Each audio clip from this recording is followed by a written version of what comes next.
नमाज के बाद इमाम बुखारी के निकले आंसू। बुखारी को 1947 की फिर आई याद। क्या फिर से देश का बंटवारा चाहते हैं बुखारी? इस जुल्म को, इस जाति को खत्म करना होगा वजीर आजम। भाई खत्म, बहन खत्म। और ये कह रहा है खालू इन्ना लिल्लाहि व इन्ना इलैहि राजिऊन। 6 दिसंबर यानी कि विवादित ढांचे के विध्वंस की तारीख। इसी दिन को कुछ लोग शौर्य दिवस बताते हैं तो कुछ काला दिन। इसी दिन इस साल जुमा भी था तो दिल्ली की जामा मस्जिद में खूब भीड़ जुटी और इस भीड़ के बीच तकरीर भी हुई।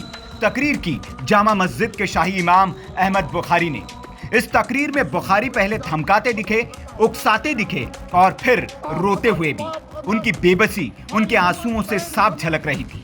ये वही शाही इमाम है जिनके फतवों से कभी सरकारें तय हुआ करती थी, लेकिन आज इनका ये हाल है कि कोई पूछने वाला नहीं बचा है। 2014 से पहले इनका जलवा होता था। सियासी दलों के नेता इनके दरबार में हाजिरी लगाने जाया करते थे। बीजेपी को छोड़कर बाकी दलों के लिए वोट डालने के फतवे भी जारी कर चुके हैं। 2014 में कांग्रेस को समर्थन किया था, अखिलेश को भी समर्थन दे चुके हैं और मायावती को भी। हालांकि जब मायावती के समर्थन में फतवा दिया तो सपा के नेता आजम खान ने इन पर बिकने का आरोप लगा दिया था। कहा था कि पैसे लेकर ये फतवे देते हैं, इनसे मुसलमानों को सावधान रहना चाहिए। लेकिन अब इनका हाल देखकर मुसलमानों को भी तरस आ रहा होगा। जिनके फतवे से सरकारें तय होती थी वो आज मस्जिद में रो रहा है, गिड़गिड़ा रहा है। एक तरह से अहमद बुखारी ने सरेंडर कर दिया है। भाई खत्म, बहन खत्म। और ये कह रहा है खालू इन्ना लिल्लाहि व इन्ना इलैहि राजिऊन। हमें उसी की तरफ लौटना है और वो अपने सब्र का मुजाहिरा कर रहा है। हम भी तो आज सब्र का मुजाहिरा कर रहे हैं।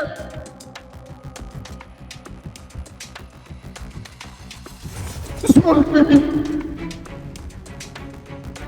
दरअसल देश की अलग अलग विवादित मस्जिदों पर दावे ठोके जा रहे हैं और उनके सर्वे के ऑर्डर भी कोर्ट की ओर से मिल रहे हैं। इसी को लेकर जामा मस्जिद के इमाम दुखी है। जामा मस्जिद को इमाम बुखारी ने अपनी निजी जागीर बना रखा है और इस मस्जिद पर भी कुछ लोग मंदिर होने का दावा ठोक रहे हैं, इसलिए उनके अंदर ये डर का माहौल आना स्वाभाविक है।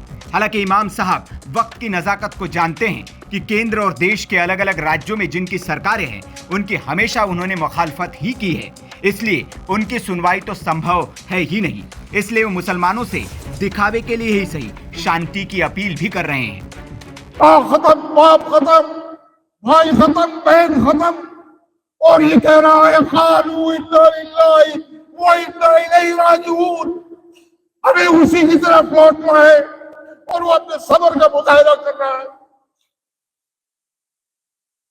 हम भी तो आज सब्र का मुजाहिरा कर रहे हैं।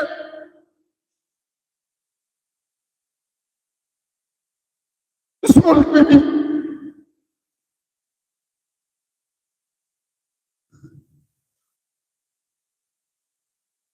हमको मार मार कर भागलपुर में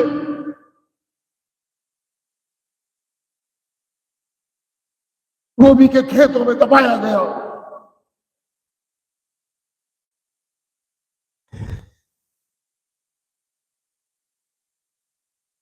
वो कौन सा गढ़ था? हरियाणा, गोपालगढ़। कांग्रेस की हुकूमत, गहलोत चीफ मिनिस्टर, मार मार कर कुएं में डाला गया। मुरादाबाद की ईदगाह में लातादाद शहरियों को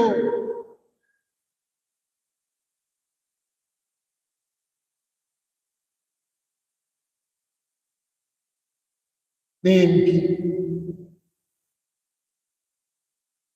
मौत की नींद सुला दिया। क्या हम भूल जाए दिल्ली को? क्या हम भूल जाए आसाम को? क्या हम भूल जाए भिवंडी को? हमारे तो सरकार किसकी थी, किसकी सरकारें थी? ये उखला पटला हाउस का जो एनकाउंटर था, उस वक्त का होम मिनिस्टर पुलिस हेडक्वार्टर में बैठकर लाइव देख रहा था। दो नौजवानों को शहीद किया गया, इसकी हुकूमत थी।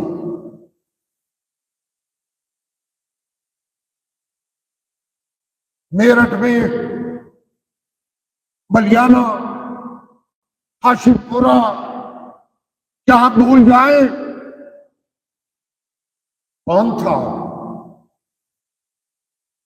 वही तो जो आज अपने आप को सेकुलर कहते फिर रहे। किसने क्या दिया हमको? हम तो जहां 1947 में खड़े थे, आज भी उससे बदतर हालत में जा खड़े। हमारी दुश्मनी या हमारी दोस्ती किसी खास पार्टी के साथ नहीं, हम उसके हैं जो हमारा है, जो हमें इंसाफ दे, जो जुल्म के रास्तों को बंद करे।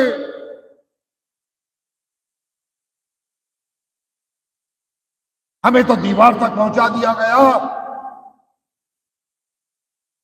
अब इससे पीछे जाने का रास्ता नहीं है।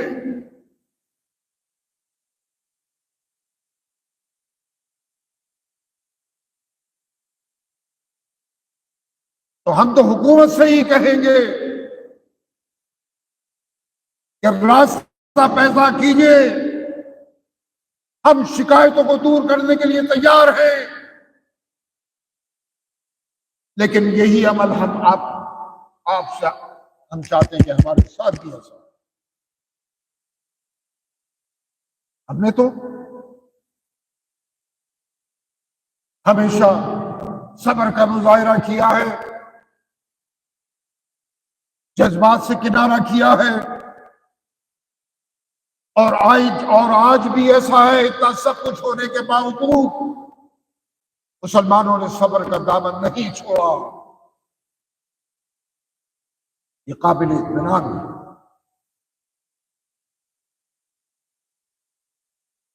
कि मुसलमानों ने जामे मस्जिद से उठने वाली आवाज को कभी शर्मिंदा नहीं होने दिया।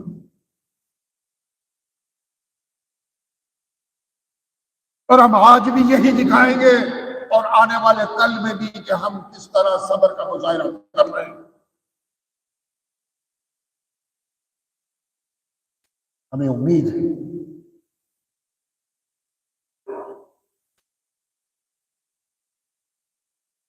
कि मौजूदा हुकूमत हमारे दर्द को समझे, मुसलमानों की तकलीफ को समझे, उनके हालात पर निगाह डालेगी। हम तो कह ही सकते हैं, हमारे पास दो रास्ते हैं, उस खुदा का और एक जमीन पर जो हुकूमत है, हम सही कह सकते हैं। उसके आगे भी जो बढ़ा सकते हैं आपसे कह सकते हैं।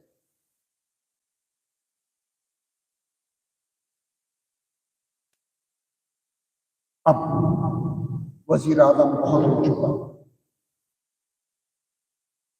आप जिस मनसब पर हैं, आपकी जो जिम्मेदारियां,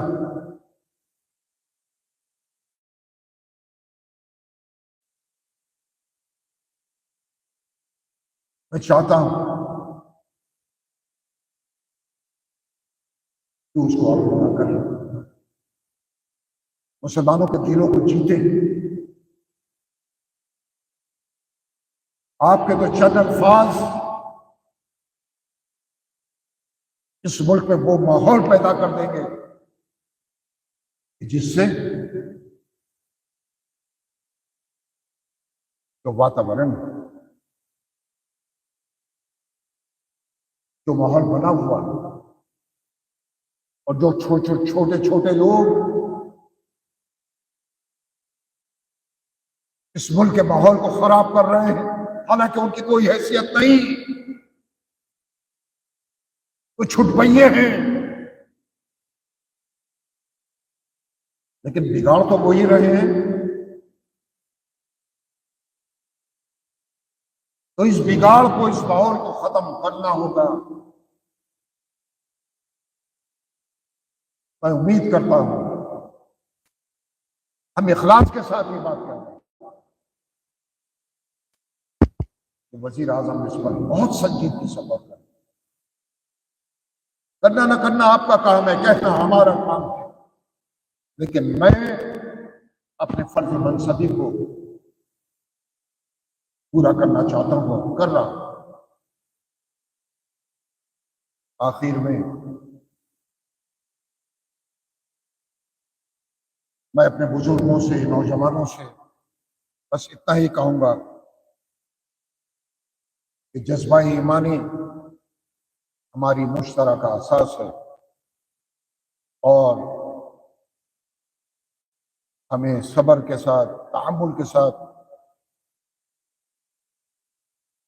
इस पर कायम रहना है।